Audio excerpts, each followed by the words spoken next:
मछली पकड़ने वाले भूतिया बच्चे। रात का समय था। चारों तरफ गुप्त अंधेरा और सन्नाटा था। तभी एक नदी किनारे दो भूतिया बच्चे नदी के अंदर से बाहर निकलते हैं। अरे भैया चलो जल्दी से मछली पकड़ लेते हैं, उसके बाद माँ से भी मिलना है। हाँ सागर तू सही बोल रहा है, माँ हमारा इंतजार कर रही होगी। चलो अब जल्दी से मछलियाँ पकड़ के माँ के पास लेकर चलते हैं। तभी सागर और गगन दोनों नदी से मछली पकड़ने लगते हैं और उन्हें एक झोले में डालकर अपनी माँ कौशल्या के पास ले जाते हैं। तभी वो खिड़की से झांक कर देखते हैं कि उनकी माँ घर में आराम से सो रही होती है। वो दोनों अपनी माँ के पास जाते हैं और मछलियाँ रख देते हैं। तभी गगन सागर से कहता है, भैया मुझे माँ की बहुत याद आ रही है। कितने समय से माँ ने हम दोनों को प्यार भी नहीं किया है। देखो सोते हुए कितनी अच्छी लग रही है। हाँ भाई, मुझे भी माँ की बहुत याद आती है। माँ अपने हाथों से दो निवाले प्यार से खिला दे तो पूरा पेट भर जाता था। गगन और सागर दोनों एक दूसरे से बात ही कर रहे होते हैं कि तभी कौशल्या उनकी आवाज सुनकर करवट बदलने लगती है। तभी वो दोनों वहां से गायब हो जाते हैं। कौशल्या नींद से जागती है और खुद से कहती है, अरे ये क्या, अभी तो मुझे यहाँ किसी के बात करने की आवाज आ रही थी, लेकिन यहाँ तो कोई भी नहीं है। तभी कौशल्या की नजर सामने रखे टोकरे के ऊपर पड़ती है जिसमें तालाब की खूब सारी मछलियां होती हैं। कौशल्या उन मछलियों को देखकर कहती है, अरे आज फिर कोई अपनी मछली मेरे घर में रख गया है। आखिर ये भला इंसान है कौन जो मेरे लिए रोज मछली पकड़ता है और घर में रख देता है। कौशल्या को कुछ समझ नहीं आता। अगले दिन सुबह जब कौशल्या बाजार में मछलियां बेचने के लिए जा रही होती है, तभी लालू राम दुकान वाला उसे रोक लेता है और उससे कहता है, अरे कौशल्या बहन, कहाँ जा रही हो? जरा रुको तो सही, मुझे तुमसे कुछ बात करनी है। मैं जानती हूँ लालू राम, तुम्हें अपने पैसे चाहिए, लेकिन मुझे कुछ वक्त का और समय दो, मैं तुम्हारे सारे पैसे चुका दूंगी। हर बार तो ऐसे ही बोलती हो, आखिर चुकाओगी कब? 3 महीने हो गए हैं, 1 रुपया भी नहीं दिया तुमने। तभी कौशल्या अपने पर्स से 500 का नोट निकालती है और लालू राम से कहती है, ये लो भाई साहब, अभी फिलहाल यही है, बाकी के बाद में दे दूंगी। 500 का नोट लेकर लालू राम वहाँ से निकल जाता है और कौशल्या के पास एक वही 500 का नोट था जिससे वो अपने घर का राशन लाने वाली थी, लेकिन वह भी उसे देना पड़ गया। कौशल्या पूरे दिन मछलियों को बेचकर जो पैसे कमाती वो उनसे अपने लिए खाना खरीदने जा रही होती है कि तभी रास्ते में उसे एक बहुत ही बुजुर्ग आदमी मिल जाता है जो भूखा प्यासा एक सड़क किनारे बैठा होता है। मेरी मदद करो बेटी, मेरी मदद करो। 2 दिन से भूखा हूँ, किसी ने खाने को नहीं दिया। बेटी मैं तुम्हारे आगे हाथ जोड़ता हूँ, कुछ खाना खिला दो मुझे। उस बुजुर्ग आदमी को देखकर कौशल्या को उस पर बहुत तरस आ जाता है और वो अपने पैसों से उस बुजुर्ग आदमी के लिए खाना खरीद लेती है और उसे खिलाकर अपने घर चली जाती है, जहाँ वो एक गिलास पानी पीकर उस दिन भूखे पेट ही सो जाती है। जैसे जैसे रात होती है, आधी रात के समय नदी से भूतिया बच्चे बाहर निकलते हैं और अपनी माँ कौशल्या के लिए मछली पकड़ने लगते हैं। पता नहीं क्यों आज ऐसा लग रहा है जैसे मेरी माँ भूखे पेट ही सो गई है। मुझे उनकी चिंता हो रही है। हाँ भैया, मुझे भी माँ की चिंता हो रही है। चलो जल्दी से मछलियाँ पकड़कर माँ के पास चलते हैं। वो दोनों जल्दी से मछलियां पकड़ के अपनी माँ को देखने के लिए निकल जाते हैं और जैसे ही वो अपने घर पहुंचते हैं, उन्हें घर में उनकी माँ बिस्तर में लेटी हुई दिखाई देती है, लेकिन उनकी माँ पेट के दर्द की वजह से बुरी तरह तड़प रही होती है। हाय राम, ये क्या हो रहा है? मेरे पेट में बहुत तेज दर्द हो रहा है।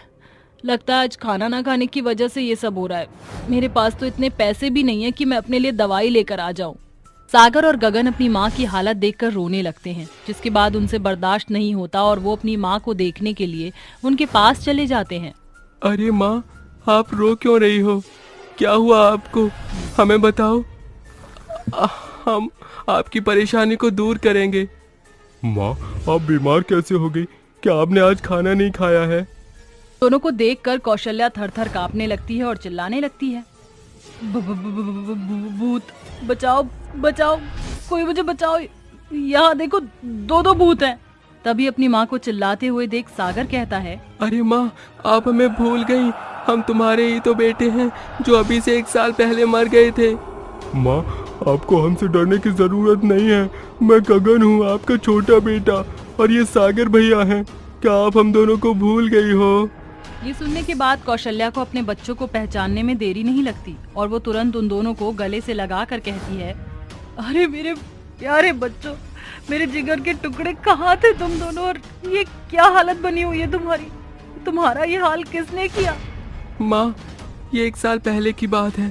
हम दोनों भाई आपसे छुपकर नदी किनारे खेलने चले गए थे, जहाँ सभी मछुआरे मछलियाँ पकड़ रहे थे।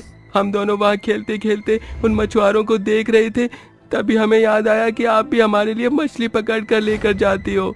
उसके बाद हम दोनों भाइयों ने आपके लिए मछली पकड़ने के लिए सोचा, जिसके बाद हम दोनों मछली पकड़ने के लिए नदी में उतर गए। लेकिन माँ, मछली पकड़ते पकड़ते हम दोनों भाई नदी के अंदर ही डूब गए थे। वहाँ खड़े कई सारे मछुआरे हमें देख रहे थे। वो चाहते तो हम दोनों को बचा लेते, लेकिन किसी ने हमारी मदद नहीं की और हम डूबते डूबते पानी के अंदर चले गए। हम दोनों मर गए थे। हमारी लाशों को समुद्र की मछलियों ने खा लिया था, इसलिए हमारा शरीर आपको नहीं मिला। लेकिन मरने के बाद माँ, हम दोनों भाइयों को शांति नहीं मिली और हम यहाँ वहाँ भटकने लगे। एक दिन जब हम दोनों आपको देखने के लिए आए तो घर का मकान मालिक आपसे पैसे मांग रहा था और आपके पास पैसे नहीं थे, जिसकी वजह से उसने आपको बहुत बुरा भला कहा। तब से ही हम दोनों आपके लिए मछली पकड़ कर लाते हैं और यहाँ छोड़ जाते हैं। अपने दोनों बच्चों की ये बात सुनकर कौशल्या की आंखों में आंसू आ जाते हैं और वो फूट फूट कर रोने लगती है। मेरे बच्चों, मैंने तुम्हें कहाँ कहाँ नहीं ढूंढा। तुम दोनों के गायब होने की वजह से मैं पूरी तरह टूट गई थी और बहुत बीमार भी हो गई थी। अब तुम दोनों मुझे छोड़कर कहीं मत जाना। ये कहकर कौशल्या उन दोनों को गले से लगा लेती है और हर रोज रात के समय अपने दोनों भूतिया बच्चों से नदी किनारे मिलने जाने लगती है। सागर और गगन अपनी माँ की बहुत मदद करते हैं और उसे मछलियाँ पकड़ पकड़ कर देते रहते, जिसकी वजह से कौशल्या अपने रोजमर्रा की जिंदगी अच्छे से गुजारने लगती है और अपने दोनों भूतिया बच्चों के साथ खुशी खुशी रहने लगती है। दिल्ली शहर में वाटर पूल नाम का एक स्विमिंग पूल बहुत ही फेमस था। ऐसा माना जाता है कि उस स्विमिंग पूल में काफी बड़े बड़े लोग स्विमिंग करने के लिए आते हैं, लेकिन रात का राज किसी को नहीं पता था। रात के 2 बज रहे थे। उस स्विमिंग पूल में एक तेज चमक आती है और उस स्विमिंग पूल का पानी मामूली पानी से तब्दील होकर खूनी पानी बन जाता है। उस पानी में सिर्फ और सिर्फ खून था कि तभी उस स्विमिंग पूल में से एक भयानक चुड़ैल बाहर निकलती है और हंसते हुए खुद से बोलती है, ये स्विमिंग पूल सिर्फ और सिर्फ मेरा है और इस स्विमिंग पूल में जो भी नहाने के लिए आएगा मैं उसको नहीं छोड़ूंगी, मैं उसे मौत के घाट उतार दूंगी। चुड़ैल खुद से बात कर ही रही थी कि तभी स्विमिंग पूल के पास भीमा और राघव नाम के लड़के नशे की हालत में जा रहे थे। अरे राघव भैया, ये स्विमिंग पूल देखकर तो मन डोल जाता है। मन तो करता है कि स्विमिंग पूल में अपनी सुंदरी के साथ नहाने के लिए आऊं। अरे भीमा भैया, तुम ये कैसी बात करते हो? तुम्हारे पास भी सुंदरी है क्या? तुमने अपनी शक्ल देखी है जो सुंदरी की बात करते हो? वह दोनों आपस में बात कर ही रहे थे कि तभी उन्हें एक सुंदर सी लड़की दिखाई देती है, जिसके कमर से नीचे बाल थे, रंग गोरा था और आंखें नीली थी। उस लड़की को देख वह दोनों उसकी सुंदरता में मदहोश हो गए और उसके पीछे पीछे स्विमिंग पूल के अंदर चले गए। उसकी सुंदरता देख भीमा गाना गाते हुए कहता है, आ तुझे इन बाहों में भर के और भी कर लूं मैं करीब, तू मिला है जब से मुझको होश कुछ भी आता नहीं। उसका ये गाना सुनकर वो लड़की मुस्कुराहट के साथ उनकी तरफ देखती है कि तभी उस लड़की की आंखें लाल हो जाती हैं और अचानक वह एक मामूली लड़की से एक भयानक चुड़ैल में बदल जाती है। उसको देखकर भीमा और राघव बहुत ज्यादा डर जाते हैं और डर कर भागने लगते हैं। भागते हुए राघव भीमा से बोलता है, क्या हुआ? अब क्यों भाग रहा है? देख लिया अपनी सुंदरी को?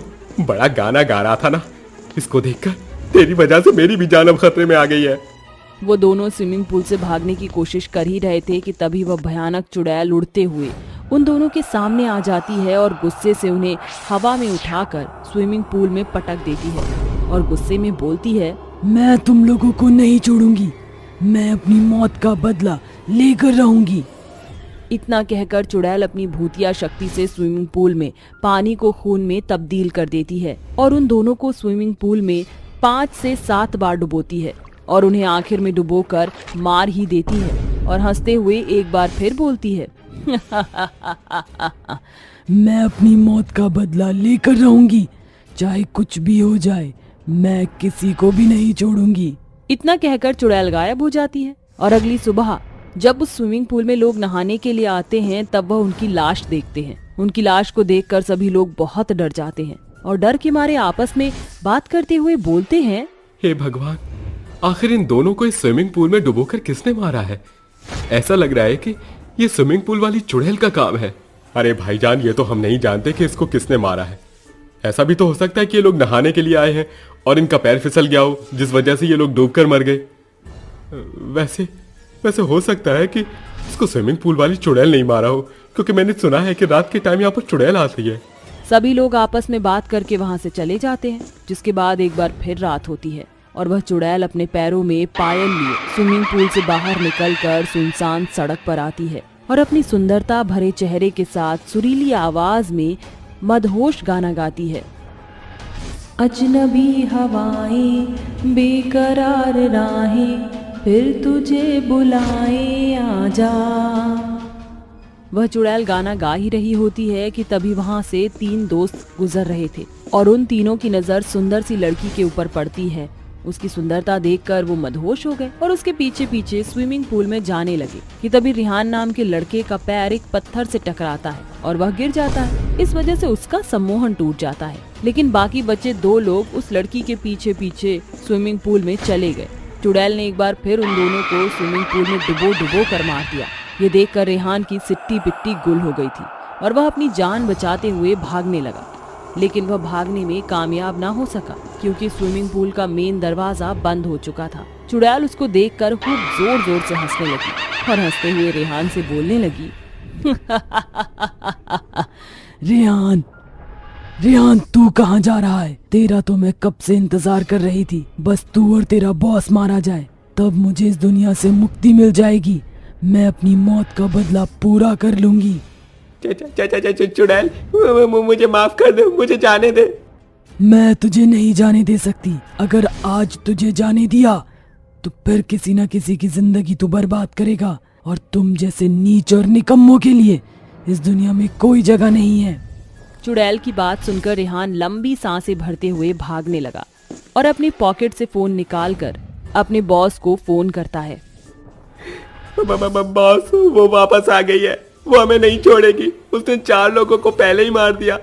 अब आप और मैं बचे हैं। वो हमें भी नहीं छोड़ेगी। कुछ कीजिए बॉस। तू चिंता मत कर, मैं एक तांत्रिक बाबा को लेकर उस स्विमिंग पूल में जाता हूँ। तो जैसे तैसे अपनी जान बचा। रेहान उसको कुछ बोल पाता कि तभी उसका फोन उसके हाथ से स्विमिंग पूल में जा गिरा और जैसे ही उसका फोन स्विमिंग पूल में गिरता है कि तभी वहाँ पर चुड़ैल आ जाती है और रेहान को भी एक भयानक मौत दे देती है। स्विमिंग पूल का पानी अब खून से पूरा लाल हो चुका था। चुड़ैल खूब जोर जोर से हंस रही थी कि तभी वहाँ पर वैभव तांत्रिक के साथ आ जाता है। तांत्रिक जैसे ही उस पूल में पैर रखता है तो उसे ये एहसास हो जाता है कि यहाँ की चुड़ैल बहुत ही ज्यादा शक्तिशाली है और उसके साथ बहुत ही ज्यादा बुरा हुआ है। लेकिन फिर भी तांत्रिक पूल के अंदर आता है और अपने मन ही मन मंत्रों का जाप करने लगता है।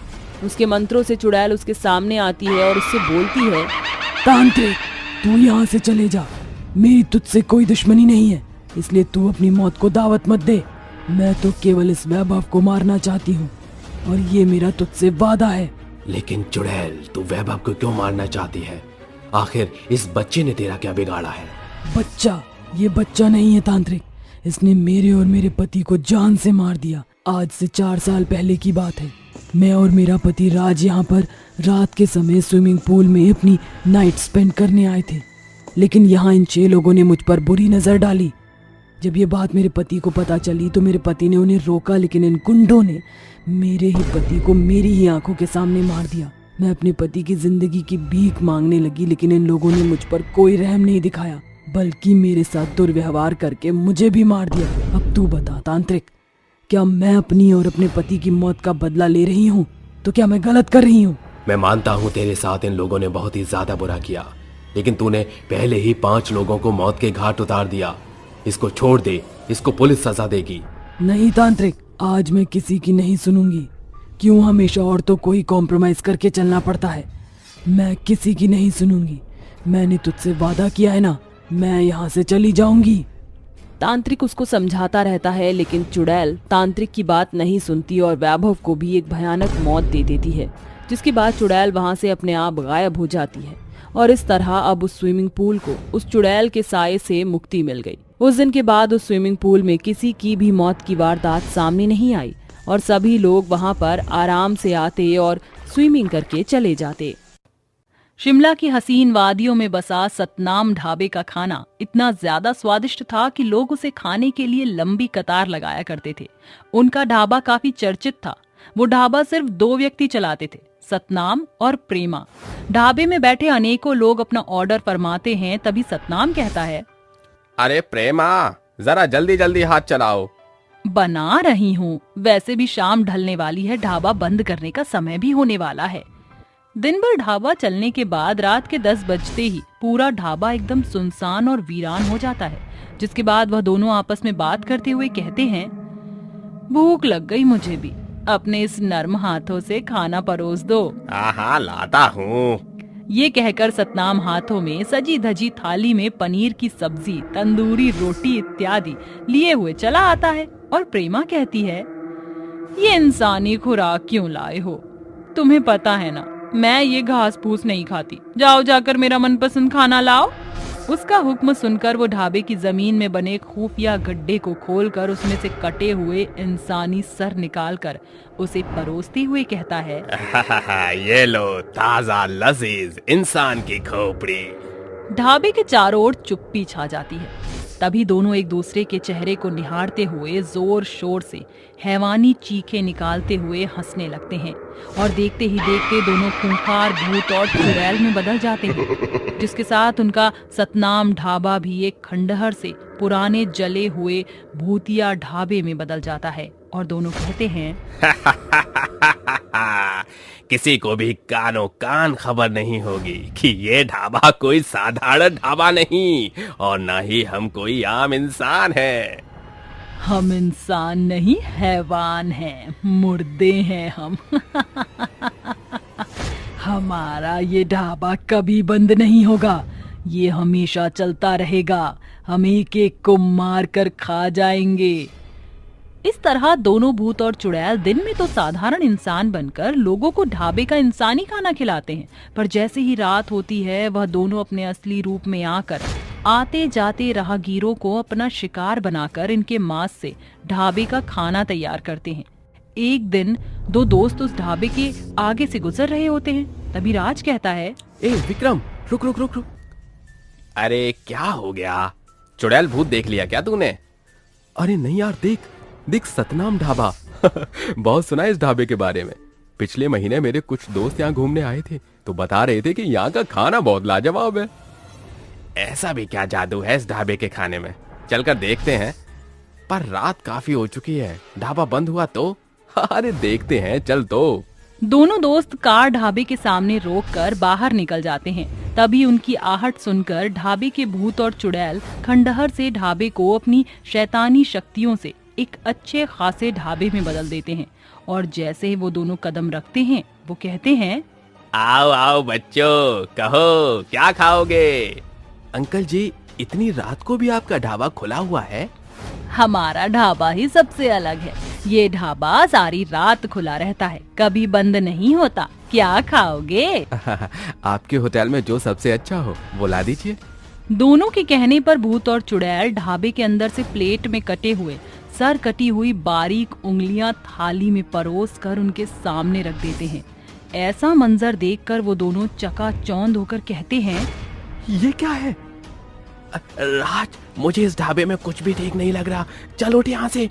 जैसे ही वो दोनों दोस्त भागने के लिए उठ खड़े होते हैं तभी ढाबे के दोनों भूत और चुड़ैल उन दोनों को आगे पीछे से घेर लेते हैं और कहते हैं, कहाँ जा रहे हो तुम दोनों? इस ढाबे का नियम है कि बिना पूरा खाना खाए तुम यहाँ से नहीं उठ सकते। विक्रम, ये तो मुर्दों का ढाबा है। ये सब तेरी गलती का नतीजा है। कहाँ फंसा दिया तूने आज तो। ये भूत और चुड़ैल हमें मारकर हमारा शाही कोरमा बना डालेंगे। अरे वाह, तरकीब तो बड़ी अच्छी है। चलो दोनों मरने के लिए तैयार हो जाओ, तभी तो हम तुम्हारे कीमा बनाएंगे। इसके बाद दोनों भूत और चुड़ैल उनका गला दबोचकर उखाड़ फेंकते हैं और दोनों के खून के छींटे चुड़ैल के भूतिया ढाबे के चारों तरफ बिखर जाता है। तभी सतनाम का भूत कहता है, चलो चलकर इनका गोश्त पकाते हैं। दोनों उन्हें मारकर उनकी खोपड़ी और शरीर के बाकी अंगों को भूनकर खा जाते हैं। थोड़ी ही देर बाद सुबह होने के साथ भूतिया सतनाम ढाबा जले खंडहर से वापस अपने सही हालत में वापस खड़ा हो जाता है।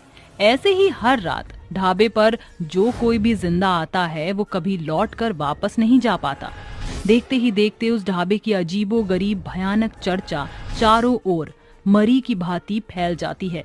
पर एक रात फिर भूले भटके एक परिवार उस ढाबे पर खाना खाने के लिए आते हैं और दोनों कहते हैं, सतनाम ढाबा में तुम्हारा स्वागत है। तो बताओ क्या खाओगे? Chicken kebab, chicken korma, mutton chicken pulao, भेजा फ्राई, चिकन कीमा या फिर? जी, आपके ढाबे पर शाकाहारी खाना नहीं मिलता क्या? मिलता है, पर सिर्फ दिन के समय। ढाबे पर रात के समय सिर्फ मांस मिलता है, मतलब मांसाहारी खाना मिलता है। उनके अजीबोगरीब बात सुनकर संजीव की पत्नी काव्य के मन में कई सवाल घर बनाने लगते हैं कि तभी उसकी नजर भूतों और चुड़ैल के उल्टे पांव पर पड़ जाती है और वो बोलती है, अरे इनके पांव देखिए उल्टे हैं। ये सुनकर भूत और चुड़ैल अपने खूंखार अवतार में आते हैं और ढाबा भी एकदम जले हुए हालत में बदल जाता है और वो कहते हैं, क्या खुसर फुसर करने लगे? बैठ जाओ, हम खाना लेकर आते हैं। इसके बाद भूत उसकी मासूम बेटी रिया को उठा लेते हैं। ये देखकर उसके माता पिता कहते हैं, नहीं, मेरी बेटी को छोड़ दो, उसे मत ले जाओ, संजीव कुछ करो। हम सबको मार देंगे, किसी को नहीं छोड़ेंगे। हम अपनी मौत का बदला लेंगे। जो भी इस शापित ढाबे पर आएगा वो मारा जाएगा। तुम दोनों मरे कैसे? ये लंबी कहानी है। बात कुछ सालों पहले की है। सतनाम ने अपनी पत्नी प्रेमा के साथ इस ढाबे की नींव रखी थी। किस्मत ने उनका साथ दिया, जिस कारण ढाबा काफी अच्छा चल पड़ा। ये देखकर वो दोनों खुशी से कहते हैं, ये उस रब की मेहर है जो हमारा ढाबा इतना मशहूर हो गया है। पर जब से हमारा ढाबा अच्छा चलने लगा है, हमारे सामने वाले लकी के ढाबे पर कोई नहीं आता और इसलिए वो हमसे बेहद उखड़ा हुआ है। बिजनेस में ये सब आम बात है। कोई आगे बढ़ता है तो किसी का काम ठप पड़ता है। उन्हें लगातार तरक्की हासिल करता देखकर लकी कहता है, बहुत तरक्की कर रहे हैं ये सब इस ढाबे से। मैं इन दोनों को इनके ढाबे समेत जलाकर राख कर दूंगा। जब दोनों लोगों की खास खैरियत में व्यस्त होते हैं, उसी मौके को पाकर लकी उनके ढाबे के स्टॉक में पड़ा सारा सिलेंडर ऑन करके वहां से भाग निकलता है। ढाबे के इर्द गिर्द बैठे लोगों की फरमाइशों को सुनकर जल्दीबाजी के कारण सतनाम गैस की खुली नॉब पर ध्यान नहीं देता और जैसे ही वो स्टोव जलाने आगे बढ़ता है, एक जोरदार धमाका होता है और सभी के चित्थड़े उड़ जाते हैं। जिसके बाद वो दोनों भूत और चुड़ैल बनकर कहते हैं, बेशक हम अब मुर्दा हैं, पर हमारा ये ढाबा कभी बंद नहीं होगा। आज से ये होगा शापित ढाबा। पूरी वारदात को जानने के बाद वो कहते हैं, पर तुम्हारी मौत में हमारी क्या गलती? तुम्हारी गलती ये है कि तुमने रात के अंधेरे में हमारे ढाबे में कदम रखा। हमें इंसानों को मारकर उनका खाना बनाना बहुत पसंद है। भूतिया ढाबे से बचने के लिए दोनों तरकीब बनाकर कहते हैं, अगर किसी तरह हम इस शापित ढाबे को ही जलाकर राख कर दें तो हम बच सकते हैं। मैं इनको बातों में उलझाता हूँ, तुम जाकर इस ढाबे को जला दो। जी अच्छा। काव्या मौके का फायदा उठाकर केरोसिन तेल छिड़ककर पूरे ढाबे को आग लगा देती है, जिसके बाद वह दोनों भूत और चुड़ैल भी तड़पते हुए एक साथ गायब हो जाते हैं। गप्पू रात के समय जंगल में एक पेड़ के ऊपर बैठा हुआ एक बच्चे से बात कर रहा था, जिसका नाम ढोलू था। ढोलू, तुम्हारी माँ कहाँ है और तुम यहाँ इस जंगल में अकेले क्या कर रहे हो? नहीं, ये जंगल ही मेरा घर है और मेरा परिवार, मैं यहीं रहता हूँ। अच्छा, तो ये बात है। ठीक है, तुम मेरे साथ खेलना चाहोगे? गप्पू के पूछने पर ढोलू की आंखों में आंसू आ जाते हैं और वह गप्पू के साथ खेलने लगता है। जिसके बाद रात ज्यादा होने की वजह से गप्पू वापस अपने घर चला जाता है और ढोलू उसी पेड़ पर सो जाता है। अगले दिन जब ढोलू गप्पू को ढूंढता हुआ गांव में पहुंचता है तो वहां उसे कुछ बच्चे खेलते हुए नजर आते हैं, जिन्हें देखकर उसे भी उनके साथ खेलने का मन होता है और वह उनके पास जाकर कहता है, तुम लोग बहुत अच्छा कर रहे हो, मेरा भी तुम लोगों के साथ खेलने का मन कर रहा है, क्यों ना हम सब मिलकर एक साथ खेलें। गांव के सभी बच्चे ढोलू को देखकर उसका मजाक उड़ाने लगते हैं, जिसके बाद ढोलू को बहुत गुस्सा आता है और उसकी आंखें लाल हो जाती हैं और वो वहां से भागता हुआ जंगल में चला जाता है। जंगल में पहुंचते पहुंचते वो एक भयानक भूतिया बच्चा बन चुका था। नहीं छोड़ूंगा, किसी को भी नहीं छोड़ूंगा, सबको मारूंगा जो मेरे साथ नहीं खेलेगा, मैं उसे जिंदा नहीं छोड़ूंगा। वह भूतिया बच्चा जितना मासूम उतना ही खतरनाक था और जैसे ही वह मौका देखता है वो वहां से एक एक बच्चे को पकड़कर जंगल की तरफ खींचता हुआ ले जाता है और उसे अपनी नुकीली दांतों से काटकर मार देता। ऐसे ही धीरे धीरे उसने कई सारे बच्चों को मार दिया, जिसके बाद वह उसी पेड़ पर जाकर बैठ गया। तभी जंगल की तरफ गप्पू एक थाली में खाना लिए आ रहा था। जैसे ही उस भूतिया बच्चे की नजर गप्पू के ऊपर पड़ती है वैसे ही वह इंसानी बच्चा बन जाता है। अरे कैसे हो तुम? मैं तुम्हें ही ढूंढ रहा था। देखो मैं तुम्हारे लिए मेरी माँ के हाथ का बना हुआ खाना लेकर आया हूँ, चलो इसे खा लो। ढोलू गप्पू के हाथ में खाना देखकर अचंभित रह जाता है, जिसके बाद वह रोते हुए गप्पू से कहता है, गप्पू तुम मेरे बहुत अच्छे दोस्त हो, तुम्हारा ये एहसान मैं कभी भी नहीं भूल पाऊंगा। ये कहकर वह खाना खाने लगता है, जिसके बाद गप्पू ढोलू के साथ पूरा दिन आराम से खेलता है। अब ढोलू गप्पू से बहुत ज्यादा प्यार करने लगता है। जैसे ही रात होती है गप्पू ढोलू से कहता है, देखो रात हो गई है, अब मुझे यहाँ से चलना चाहिए, मेरी माँ मेरा इंतजार कर रही होगी। गप्पू के जाने की बात सुनकर ढोलू बहुत उदास हो जाता है और चुपचाप बैठ जाता है, जिसके बाद गप्पू से ढोलू का ऐसा चेहरा देखा नहीं जाता और वो उससे कहता है, अरे यार तुम उदास क्यों हो रहे हो? मैं हूं ना यार, चलो तुम मेरे साथ मेरे घर चलो, मैं अपनी माँ से तुम्हारे रहने का अपने घर में इंतजाम करवा दूंगा, फिर हम दोनों बहुत खेला करेंगे। गप्पू की बात सुनकर ढोलू बहुत खुश होता है और खुशी के मारे झूमने लगता है, जिसके बाद गप्पू ढोलू को अपने साथ अपने घर ले जाता है और अपनी माँ से उसके लिए बात कर लेता है। माँ ये मेरा दोस्त है ढोलू, इसका इस दुनिया में कोई भी नहीं है। ढोलू इतना मासूम था कि कोई भी उसकी मासूमियत पर शक ना करता, लेकिन उसके अंदर शैतानी भूत की कोई कल्पना भी नहीं कर सकता था। उस समय सावित्री ढोलू और गप्पू को खाना खिलाती है, जिसके बाद वो दोनों जाकर सो जाते हैं। अगले दिन गप्पू ढोलू के साथ खेलने गार्डन चला जाता है। वहां पर गप्पू से बड़ी उम्र के बच्चे गप्पू को अचानक से परेशान करने लगते हैं। ये सब ढोलू से देखा नहीं जाता, जिसके बाद उसकी आंखें लाल होने लगती हैं। ढोलू समझ गया था कि अब वे अपने भूतिया रूप में आने वाला है, जिसके बाद वह तुरंत वहां से भाग जाता है और भागकर जंगल में पहुंच जाता है। तभी वह एक बहुत ही खूंखार नौजवान बन जाता है। मेरे गप्पू को मारा, मेरे गप्पू को मारा, मैं किसी को नहीं छोड़ूंगा, सबको मार दूंगा, कोई गप्पू को हाथ नहीं लगा सकता। तभी गप्पू भी ढोलू को ढूंढता हुआ जंगल में पहुंच जाता है। जैसे ही ढोलू को गप्पू के आने का एहसास होता है वो वापस से अपने इंसानी रूप में आ जाता है, ताकि गप्पू उसके भूतिया रूप को देखकर उससे डर के ना भागे। अरे ढोलू तुम अचानक से मुझे वहाँ छोड़कर यहाँ जंगल में क्यों आ गए? मैं तो तुम्हें अपने सभी दोस्तों से मिल पाना चाहता था, लेकिन वो बड़े लड़के हमेशा की तरह मुझे परेशान करने लगे। चिंता मत करो गप्पू, आज के बाद वो बड़े लड़के तुम्हें कभी भी परेशान नहीं करेंगे। चलो अब घर चलते हैं। ढोलू गप्पू के साथ वापस घर पहुंच जाता है। घर पहुंचते ही गप्पू और ढोलू को बहुत तेज भूख लगती है, लेकिन घर में राशन ना होने की वजह से सावित्री कुछ भी नहीं बना पाती। गप्पू के घर की परेशानी को देखकर ढोलू अपनी शक्तियों से उनके घर में खाने का पूरा इंतजाम करवा देता है, जिस बात की भनक ना तो सावित्री को लग पाती है और ना ही गप्पू को, लेकिन वह इस बात से अनजान रहते हैं कि आखिर इतना सारा खाना आया कहाँ से। ऐसे ही धीरे धीरे रात हो जाती है और रात होते ही गप्पू सो जाता है। गप्पू के सोते ही ढोलू नींद से जाग जाता है, जिसके बाद वह अपने भयानक भूतिया बच्चे के रूप में आ जाता है और उन बड़े लड़कों से बदला लेने के लिए उनके घर जाकर उन्हें मारने लगता है। नहीं छोड़ूंगा, उन लड़कों को नहीं छोड़ूंगा जिसने मेरे दोस्त गप्पू को परेशान किया। बच्चा एक एक करके उन दोनों के घर जाता है और उन्हें मार कर आ जाता है। अगले दिन जैसे ही गप्पू सोकर उठता है तो उसकी नजर दोनों के ऊपर पड़ती है। ढोलू का मुंह पूरा लाल खून से सना होता है, लेकिन गप्पू ये देखकर नजरअंदाज कर देता है। तभी सावित्री भी ढोलू के मुंह की तरफ देख लेती है, जिसके बाद उसे ये समझते देर नहीं लगती कि ढोलू के मुंह पर जो लाल रंग लगा है वह खून है।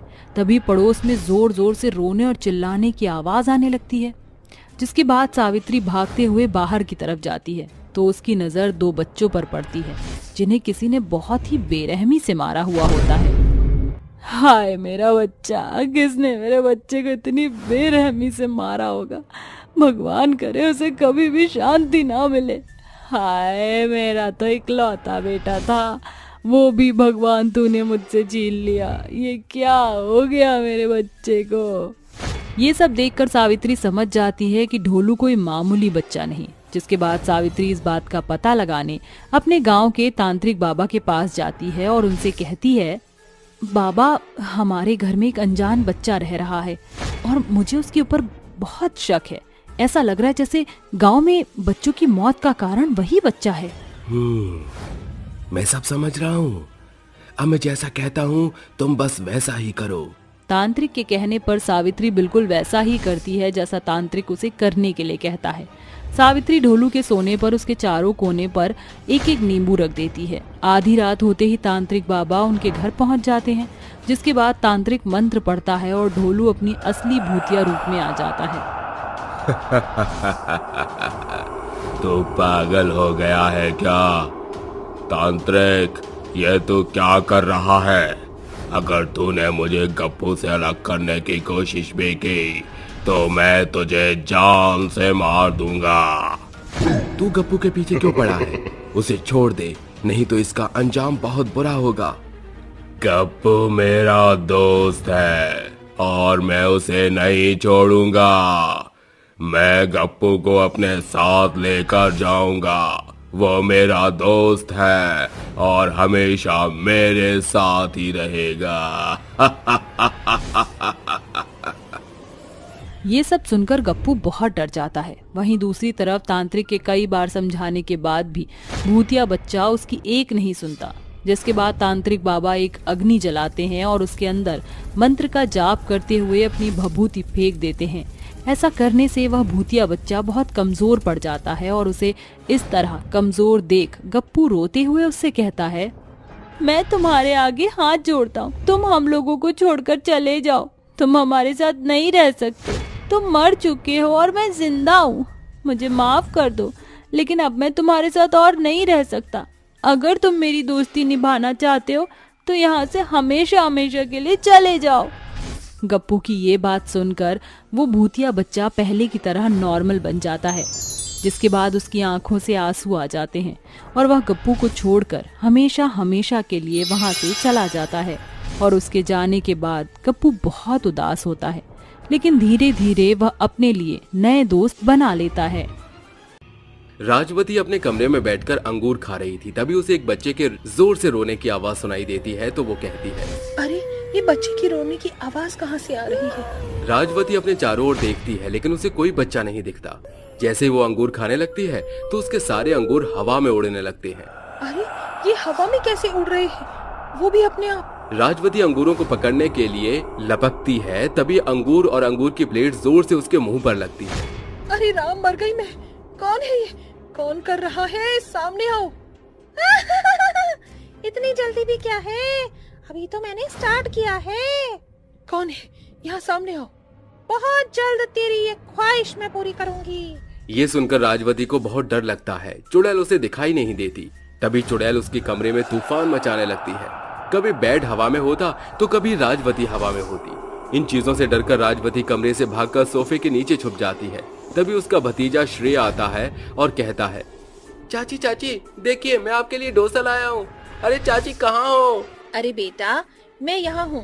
अरे नीचे देख, सोफे के नीचे हूँ। अरे आप यहाँ क्या कर रही हो? बाहर आइए ना। नहीं नहीं बेटा, मुझे बहुत डर लग रहा है। पता नहीं घर में आज हो क्या रहा है? अरे अब मैं आ गया हूँ ना, बाहर आइए और डोसा खाइए। कुछ ही देर बाद दोनों साथ बैठकर खाना खाते हैं। तभी श्रेय कहता है, अच्छा चाची, आप डर क्यों रही थी, क्या हुआ था? अरे तू वो सब छोड़ ना बेटा, तेरे जाने के बाद मैं घर में बहुत अकेली रहती हूँ, मेरा मन नहीं लगता और डर भी लगता है, इसीलिए मैं चाहती हूँ तू शादी कर ले। चाची आप ये क्या कह रही हो, मैं दूसरी शादी नहीं कर सकता। अरे बेटा, इसमें बुरा ही क्या है, आखिर तू ऐसे कब तक रहेगा? पूरी जिंदगी बिताने के लिए कोई तो जीवन साथी चाहिए ना। राजवती जैसे दोबारा से बोलती है तो उसके आसपास की चीजें टूटने फूटने लगती हैं और उसके सर पर एक बांस आकर लगता है। अरे कौन है? देख बेटा, इसीलिए मैं तुझसे कह रही हूँ तू शादी कर ले, मैं ऐसे अकेले नहीं रहूंगी। अरे ये कैसे हुआ? बेटा मुझसे वादा कर, तू शादी करेगा, करना बेटा, वचन दे मुझे, अपनी चाची के लिए इतना तो कर सकता है ना। राजवती के झूठे आंसुओं के सामने श्रेया उसे दूसरी शादी करने का वचन दे देता है। आखिर वो चुड़ैल और भूतिया बच्चा कौन था जो राजवती को परेशान कर रहे थे? क्या राजवती का उनसे कोई नाता था? जानने के लिए कहानी में आगे बढ़ते हैं। अगले हफ्ते ही श्रेया शादी के मंडप में बैठा होता है। तभी चुड़ैल दुल्हन को कहती है, तू मेरे श्रेय से शादी करेगी? नहीं, मैं ऐसा नहीं होने दूंगी, मरना होगा तुझे, क्योंकि श्रेय सिर्फ मेरा है। चुड़ैल दुल्हन को मारकर राजवती के पास जाती है और उसका गला पकड़कर कहती है, तुझे क्या लगा था तू मेरे श्रेय की दूसरी शादी कराकर अपने मकसद में कामयाब हो जाएगी? नहीं, मैं ऐसा होने नहीं दूंगी। माया, तू वापस कैसे आ सकती है? इतने दिन से तू मुझे परेशान कर रही थी। हाँ, मैं ही तुझे परेशान कर रही थी इतने दिन से। शुभम बेटा, जल्दी से आजा और इस बुढ़िया को परेशान कर। हाँ माँ, मैं आ गया, मैं इसे छोड़ूंगा नहीं। ये कहते ही उस चुड़ैल का भूतिया बच्चा राजवती के कंधे पर बैठकर उसके बाल नोचने लगता है। तभी राजवती चिल्लाती है, छोड़ो मुझे। माया, ये तू क्या करवा रही है? हटा अपने बेटे को। शादी करवाना चाहती थी ना, अब देख कैसे बदला लेती हूँ मैं। और मेरा बेटा, इसे इतना तड़पाई हो जितना इसने तुझे तड़पाया था। आप देखना माँ, मैं इसका क्या हाल करता हूँ। श्रेय बेटा, श्रेय मुझे बचाओ, देख मुझे ये चुड़ैल और भूतिया बच्चा कितना परेशान कर रहे हैं। राजवती की आवाज लगाने पर वो चुड़ैल उसका मुंह बंद कर देती है और भूतिया बच्चा उसके बालों को इतना खींचता है कि उसके बाल टूटकर हाथ में आ जाते हैं। फिर अपने दांतों से उसके हाथों पर निशान बना देता है। वहीं दूसरी ओर पंडित वधू का इंतजार करता है। जब कोई नहीं आता तो श्रेय और बाकी सब ऊपर आते हैं, जहां वो देखते हैं कि उसकी राजवती के कंधों पर एक भूतिया बच्चा साथ ही चुड़ैल कमरे में तोड़फोड़ कर रही है। चुड़ैल अपने डर से सबको भगा देती है। फिर चुड़ैल चाकू से उसकी गर्दन काटने वाली थी कि श्रेय कहता है, ये सब क्या हो रहा है यहाँ? चाची, ये कौन है? बेटा बचा ले मुझे, ये दोनों मेरी जान के दुश्मन बने हुए हैं, मुझे मार डालेंगे। पर क्यों? कौन है ये? श्री, आप मुझे भूल गए? मैं आपकी पत्नी और ये हमारा बेटा शुभम। क्या? पर ये कैसे हो सकता है? वो तो एक एक्सीडेंट में मर गए थे। नहीं पापा, हम मरे नहीं थे, हमें मार दिया गया था। इस बुढ़िया ने माँ और मुझे मार डाला। क्या? क्या ये सच है? कैसे हुआ ये सब और क्यों किया इन्होंने ऐसा? मैं बताती हूँ।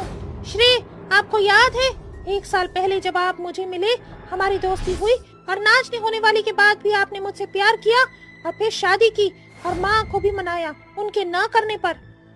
ना, मुझे तुम पर रत्ती भर विश्वास नहीं है। मैं जानती हूँ तुम शादी करके छोड़ दोगे इसे। आप मेरा विश्वास कीजिए, मैं ऐसा कुछ नहीं करूँगा। माया की माँ उसे लाख मना करती है, पर फिर भी श्रेय उससे शादी करके अपने घर ले आता है, जहाँ राजवती दोनों को इस तरह देखकर कहती है, श्रेय बेटा, ये क्या है? तुमने शादी कर ली। मैं तुम्हारी माँ नहीं हूँ, लेकिन मैंने तुम्हें पाला पोसा तो है ना, उस अधिकार से मुझे एक बार कह देते। सॉरी चाची, पर हालात ऐसे थे कि मैं शादी करके ही ले आया। अब क्या करूं? शादी कर ली इसने। अपने पसंद की लड़की से शादी कराती तो आज इसकी प्रॉपर्टी पर कब्जा कर लेती, लेकिन इसने सब खराब कर दिया। ना चाहते हुए भी राजवती को माया का स्वागत करना पड़ता है। इस तरह वो माया से हमेशा चिड़ी रहती थी और प्रॉपर्टी के चक्कर में उसे बार बार मारने के तरीके अपनाया करती थी। कभी सीढ़ियों पर तेल फैलाकर तो कभी बिजली के झटके से, लेकिन हमेशा माया उसे बच जाती थी। इस तरह 9 महीने बीत जाते हैं और माया का बेटा जन्म लेता है। राजवती फिर से उसे मारने की कोशिश करती है, लेकिन वो बच जाती है। ऐसे ही एक दिन श्रेय काम के सिलसिले में बाहर चला जाता है। तभी राजवती चाकू लेकर माया के कमरे में जाती है और उसे मार डालती है। तभी माया कहती है, चाची जी, आपने मुझे क्यों मारा? इसलिए मारा था कि श्रेय की शादी मैं अपनी पसंद की लड़की से करवाकर उसकी प्रॉपर्टी हथिया लूं। समझी अब? ये सुनने के बाद राजवती फिर से उसे मार डालती है, साथ ही उसके बच्चे को भी छत से नीचे फेंक देती है, जिसके बाद दोनों चुड़ैल और भूत बन जाते हैं। इसलिए श्रेय, मैं उस बुढ़िया से बदला लेने आई हूँ। मुझे मारा तो ठीक था, लेकिन मेरे बच्चे का इसमें क्या कसूर था? इसलिए अब मैं इसे छोड़ूंगी नहीं। इतना सब कुछ हो गया और मुझे कुछ पता ही नहीं था। क्यों चाची, क्यों आपने ऐसा किया? एक बार मुझसे कह दिया होता, मैं ये सारी प्रॉपर्टी खुशी खुशी आपको दे देता, लेकिन आपने माया और शुभम के साथ जो किया उसके लिए मैं आपको कभी माफ नहीं करूंगा। माया, शुभम, मैं तुम तीनों से माफी मांगती हूँ, छोड़ दो मुझे। बिल्कुल भी नहीं। ये कहते ही चुड़ैल राजवती को जान से मार डालती है। श्रेय, अब हम दोनों का बदला पूरा हुआ, अब हमें चलना होगा, पर अपना ख्याल रखना। पर श्रेय कुछ कहता तब तक दोनों को मुक्ति मिल जाती है और वो चले जाते हैं।